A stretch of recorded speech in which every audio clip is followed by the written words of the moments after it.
مدینہ میں غریبوں کے گھر میں مہینے کی پہلی تاریخ کو رات میں اللہ کا کوئی بندہ آتا تھا، مہینے بھر کے راشن کی بوری ان کے گھر میں لا کے رکھ دیتا تھا۔ گھر والے صبح دروازہ کھولتے تھے، دیکھتے تھے مہینے بھر کا راشن رکھا ہوا ہے۔ مدینہ کے سینکڑوں گھروں کا پریوار چلتا تھا، لیکن لوگوں کو پتا نہیں تھا کہ کون اللہ کا بندہ ہے جو راتوں میں راشن لا کے دیتا ہے۔ کچھ دنوں کے بعد مدینہ میں ایک انتقال ہو گیا، ایک میت ہو گئی۔ میت کو جب نہلایا جانے لگا، جب میت کے بدن سے کپڑا اتارا جانے لگا، اس میت کی پیٹھ کے اوپر موٹے موٹے بورے کے نشان نظر آنے لگے۔ لوگ حیران ہو گئے، یہ تو جو مرنے والا انسان ہے یہ تو نبی کے خاندان سے تعلق رکھتا ہے، یہ تو نبی کے نواسے کا بیٹا ہے، یہ تو حسین بن علی کا بیٹا علی بن حسین ہے، اس کی پیٹھ پر موٹے موٹے نشان کیوں ہیں؟ یہ تو بوری نہیں اٹھاتا تھا، یہ تو بوجھ نہیں اٹھاتا تھا، اس انسان کی پیٹھ پر یہ موٹے موٹے نشان کیسے ہیں؟ یہ خبر پورے مدینہ میں پھیل گئی۔ مدینہ کے ان غریب پریواروں تک بھی یہ خبر گئی۔ مدینہ کے ان غریب پریواروں کو سمجھ میں آ گیا ہمارے گھر میں ہر مہینہ راشن کی بوری لاد کر کے ہمارے گھر تک لانے والا کوئی اور انسان نہیں تھا، وہ علی بن حسین تھے، وہ نبی کے اہل بیت میں سے تھے، وہ نبی کے نواسے کے بیٹے تھے۔ ایسے بھی لوگ تھے، ساری زندگی غریبوں کے گھر میں اناج پہنچاتے رہے۔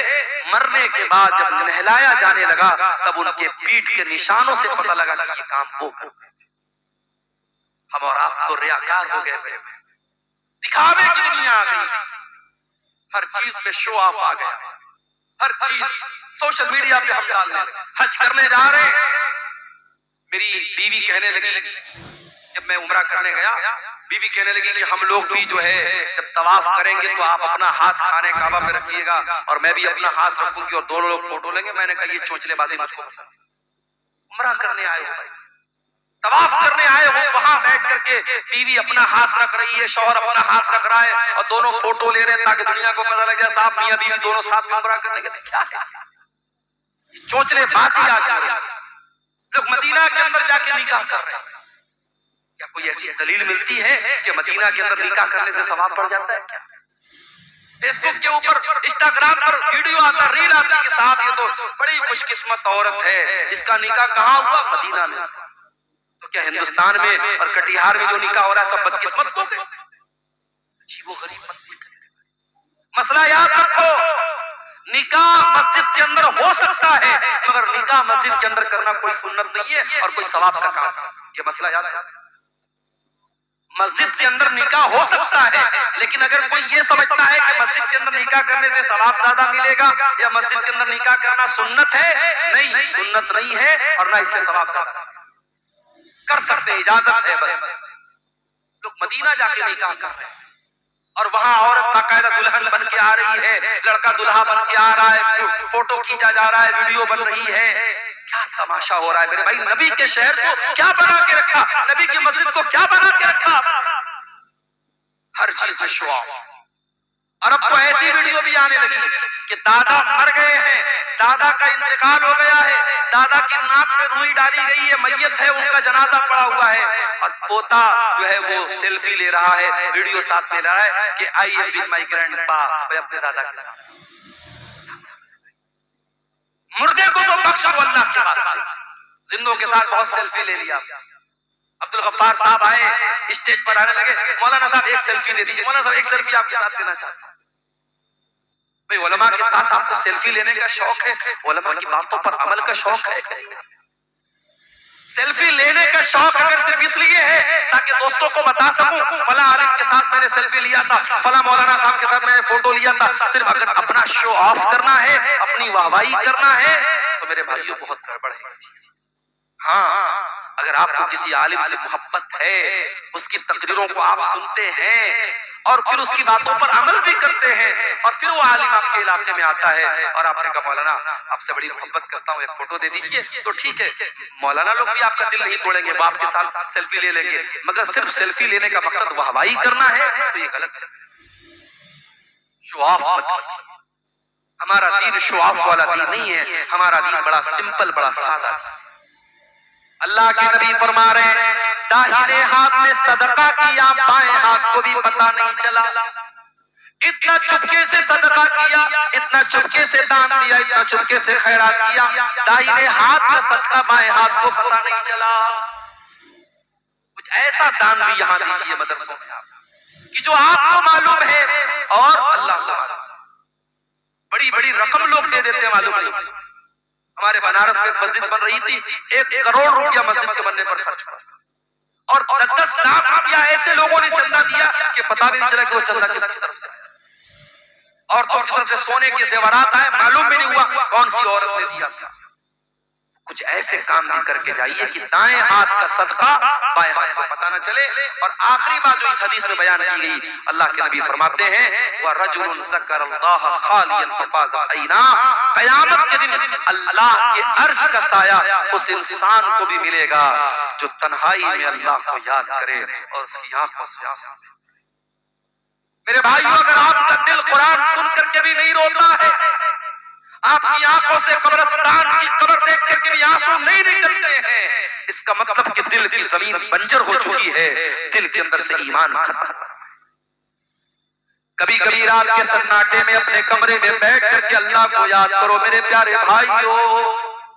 اپنے ماضی میں کیے گئے گناہوں کو ہم یاد کریں، اپنی غلطیوں کو یاد کریں اور مالک کی رحمت کو یاد کریں۔ مالک کے سامنے آنسو بہا لیں، مالک کے سامنے رو لیں، مالک کے سامنے گڑ گڑا لیں، مالک سے توبہ کر لیں۔ اللہ کی قسم یہ چند آنسو ہماری مغفرت کے لیے کافی ہو جائیں۔ اللہ کے پیارے نبی فرماتے ہیں عینان لا تمسہما النار، 2 آنکھیں ایسی ہیں جو جہنم کے اندر نہیں جا سکتی ہیں۔ عین باتت تعرض فی سبیل اللہ، ایک وہ آنکھ ہے جو اللہ کی راہ میں چوکیداری کر رہی ہے، جو اللہ کی راہ میں بارڈر پر دشمنوں سے اپنے دیش کی حفاظت کر رہی ہے، اپنی سرحد کی حفاظت کر رہی ہے۔ وعین بکت من خشیت اللہ، اور وہ ایک آنکھ جو اللہ کے خوف سے، جس آنکھ سے آنسو بہتا ہے، وہ آنکھ بھی جہنم کی آگ میں نہیں جائے گی۔ آنکھوں سے اگر اللہ کے خوف سے چند آنسو بہ پڑے میرے بھائیوں، تو یہ آنسو ہماری جہنم کی آگ کو بجھانے کے لیے انشاءاللہ کافی ہو جائے گا۔ اور یہ بھی یاد رکھو، سردی جب بہت زیادہ ہوتی ہے تو ہم گھروں سے نہیں نکلتے۔ ابھی تو سردی نارمل ہے، لیکن جنوری میں ہو سکتا ہے سردی زیادہ پڑے گی۔ جب سردی زیادہ پڑتی ہے تو کوہرا بہت زیادہ ہو جاتا ہے، لوگ اپنے گھر سے نہیں نکلتے۔ آپ کو معلوم ہے سردی کا زیادہ ہونا بھی جہنم کے عذاب کی ایک نشانی ہے۔ اللہ کے نبی فرماتے ہیں جہنم سال میں 2 مرتبہ سانس لیتی ہے۔ جو گرمی پڑتی ہے، سخت گرمی جو مئی جون کی گرمی پڑتی ہے، وہ جہنم کے سانس لینے کی وجہ سے پڑتی ہے، اور جو کڑاکے کی سردی پڑتی ہے وہ جہنم کے سانس لینے کی وجہ سے پڑتی ہے۔ یہ صحیح بخاری اور صحیح مسلم کی صحیح روایت ہے۔ تو میرے عزیزوں، میرے نوجوان، اپنی زندگی کا مقصد اللہ کو راضی کرنا بناؤ۔ دنیا والوں کے چکر میں مت پڑو، دنیا والوں کو خوش کرنے کے لیے کوئی کام کرو گے، آج لوگ خوش ہوں گے کل گالی دیں گے۔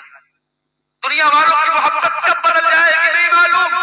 اللہ کی محبت اگر حاصل ہو گئی میرے پیارے ساتھیوں تو انشاءاللہ وہ کبھی نہیں مٹے گی۔ اللہ کو راضی کر لو۔ اللہ کے نبی فرماتے ہیں جو لوگوں کو ناراض کر کے اللہ کو راضی کرے گا، اللہ اس کے لیے کافی ہو جائے گا، اور جو اللہ کو ناراض کر کے لوگوں کو خوش کرے گا، اللہ اسے لوگوں کے حوالے کر دے گا، پھر اللہ اپنی نظر کرم اس کی طرف نہیں کرے گا۔ میرے نوجوان ساتھیوں، اپنی جوانی کی اہمیت کو سمجھو اور جوانی میں توبہ کرو اور جوانی کو گناہوں سے دور کرو۔ یہ جتنے غلط کام آج ہو رہے ہیں ہمارے نوجوانوں کے اندر، انہیں دیکھ کر واقعی میں افسوس ہوتا ہے، تکلیف ہوتی ہے کہ آج اس امت کا نوجوان کہاں جا رہا ہے۔ جب صبح ہم 4 بجے روڈ پر نکلتے ہیں، غیر مسلم نوجوان ہائی وے پر کسرت کر رہے ہیں، کوئی پولیس کی میں جانے کی تیاری کر رہا ہے، کوئی آرمی میں جانے کی تیاری کر رہا ہے، اپنے دنیا کی نوکری کے لیے اور دنیا کے مقصد کے لیے۔ ایک غیر مسلم نوجوان صبح 4 بجے اٹھ کر کے سڑک پر، وہ بھی ٹی شرٹ پہن کر کے، لوور پہن کر کے وہ کسرت کر رہا ہے، اور ہمارا مسلمان نوجوان رات میں سگریٹ پی کر کے اور جوا کھیل کر کے اور شراب پی کر کے پڑا ہوا ہے بستر کے اوپر اور فجر کی نماز میں غائب ہے۔ میرے پیارے ساتھیوں، یہ صورتحال بڑی تکلیف دہ ہے، یہ صورتحال بڑی تکلیف دہ ہے۔ آج امت کے نوجوانوں کو آگے بڑھنے کی ضرورت ہے۔ ہماری تاریخ بڑے روشن نوجوانوں سے بھری پڑی ہے. ہم نے تاریخ میں عقبہ ابن نافع کو دیکھا ہے جس نے بحر اطلس میں اپنے گھوڑوں کو داخل کیا تھا اور کہا تھا اللہ کی قسم، محمد کے رب کی قسم، اگر مجھے معلوم ہو اس دریا کے اس پار بھی کوئی مخلوق رہتی ہے تو میں اللہ کی راہ میں اپنے گھوڑوں کو پانی میں ڈال دوں گا اور جا کر کے اس قوم سے جنگ کروں گا جب تک کہ وہ لا الہ الا اللہ اور محمد رسول اللہ کا کلمہ. ہماری قوم تو بہادروں کی قوم رہی ہے میرے بھائی، ہماری تاریخ تو بہادروں کی تاریخ رہی ہے. یہ بزدلی کی چادر ہٹا دو، یہ مایوسی کی چادر ہٹا دو. اس تاریخ بڑی روشن رہی ہے. اس ملک کو آزاد کرانے میں مولانا ابوالکلام آزاد، مولانا حسن روحانی اور اسی طریقے سے بہت سارے علماء کرام نے اپنی قربانیاں دی ہیں. آج اس ملک میں جو حالات ہم دیکھ رہے ہیں ہم مایوس نہ ہوں. انشاءاللہ اگر ہم محنت کریں گے، اسٹرگل کریں گے، ملک کے حالات کی تصویر بھی انشاءاللہ بدلے گی. یہ ایک دو سوالات آئے ہیں، ہم جواب دے کر کے انشاءاللہ اپنی بات کو ختم کریں گے.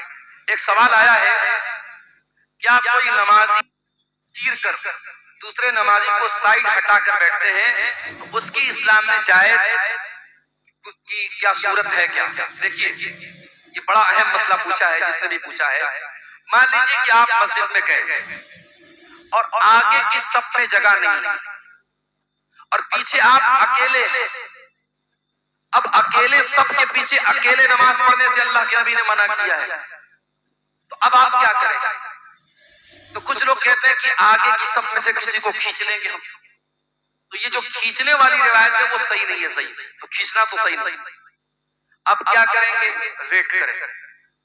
کتنا ویٹ کریں گے؟ اگر زیادہ ویٹ کریں گے تو نماز چلی جائے گی، رکعت چلی جائے گی. تو اگر رکعت جا رہی ہے یا نماز جا رہی ہے آپ اکیلے بھی سب کے پیچھے کھڑے ہو سکتے. اگر سائیڈ میں کوئی جگہ نہیں تو آپ اکیلے کھڑے ہو سکتے.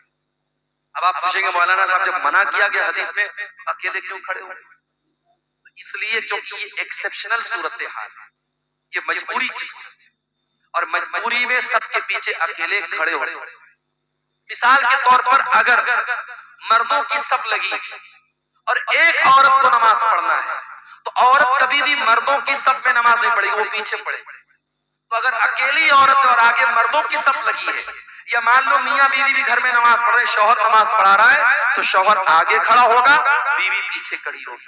تو جب عورت سب کے پیچھے اکیلی کھڑی ہو سکتی ہے کیونکہ وہاں ایکسیپشنل کیس ہے، تو مردوں میں بھی اگر مجبوری ہے نماز جا رہی ہے، اگر کوئی آ رہا ہے کوئی وضو کر رہا ہے تو ویٹ کر لو، آ کر کے اس کے ساتھ شامل ہو جاؤ. اگر نماز جانے کا ڈر ہے تو آپ اکیلے بھی سب کے پیچھے کھڑے ہو سکتے ہیں. اس مسئلے میں یہی صحیح صورتحال ہے انشاءاللہ. عید اور روزہ سعودی کے تاریخ کے مطابق ہندوستان میں بھی اسی دن عید منائے اور روزہ رکھے، تو کیا یہ صحیح ہے؟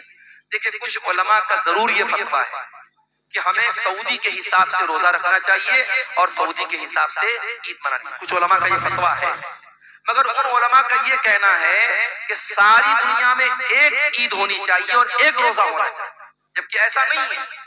ہم جانتے ہیں کہ ہمارے یہاں جو چاند دکھتا ہے وہ سعودی کے چاند سے ایک دن بعد دکھتا ہے عام طور سے.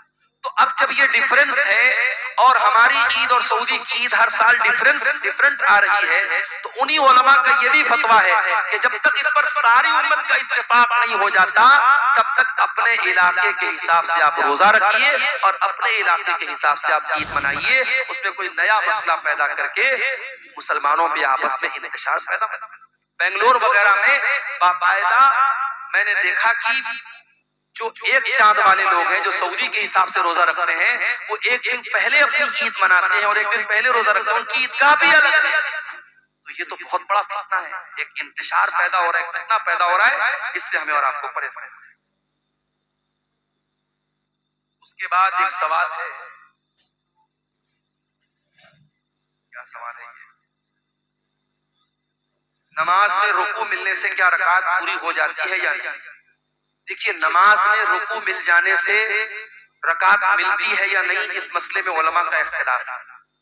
کچھ حدیثوں سے یہ بات معلوم ہوتی ہے کہ رکوع مل گیا تو رکعت مل گئی، لیکن زیادہ تر دلیلوں سے یہ بات سمجھ میں آتی ہے کہ صرف رکوع ملنے سے رکعت نہیں ملتی، کیونکہ جس کو رکوع ملا ہے اس کو سورہ فاتحہ بھی نہیں ملی، امام کے ساتھ قیام بھی نہیں ملا، امام کے ساتھ قرات بھی نہیں ملی. تو زیادہ صحیح اور مضبوط بات یہی ہے کہ رکوع ملنے سے رکعت آپ کی کاؤنٹ نہیں ہوگی، آپ کو وہ رکعت دہرانی پڑے گی. اس مسئلے میں اختلاف ہے لیکن زیادہ مضبوط بات یہی ہے. واللہ اعلم بالصواب. پیدل حج پہ جانا ابھی کے زمانے میں کیا قابل قبول ہے؟ یہ سب چوچلا پن ہے بس. جب آج کے زمانے میں فلائٹ ہے، سفر کی سہولت موجود ہے، تو اللہ تعالیٰ نے اپنی جان پر بلا وجہ مشقت ڈالنے سے منع. یہ تو وہی والی بات ہو گئی کہ مسجد میں اے سی لگا ہے اور پنکھا لگا ہے اور ہم جان بوجھ کر کے دھوپ میں نماز پڑھیں. نہیں صاحب، ہم تو گرمی برداشت کریں. روزے کی حالت میں ہم جان بوجھ کر کے دن بھر گرمی میں دھوپ میں رہیں گے تاکہ ہم کو روزہ زیادہ پتہ لگے. تو اپنی جان پر بلا وجہ مشقت ڈالنا، یہ جب ایک سہولت ہے فلائٹ کا سفر. ایک زمانے میں لوگ پانی کے جہاز سے حج کرنے جاتے تھے، 6 مہینہ لوگ جاتے تھے اور اس میں کتنے لوگ حاجی لوگ راستے میں مر جاتے تھے، انتقال ہو جاتا تھا. آج اللہ کا فضل و کرم ہے، کلکتہ سے، دلی سے، ممبئی سے ڈائریکٹ فلائٹ جا رہی ہے جدہ. آپ 4 گھنٹے میں 3 گھنٹے میں جدہ پہنچ گئے.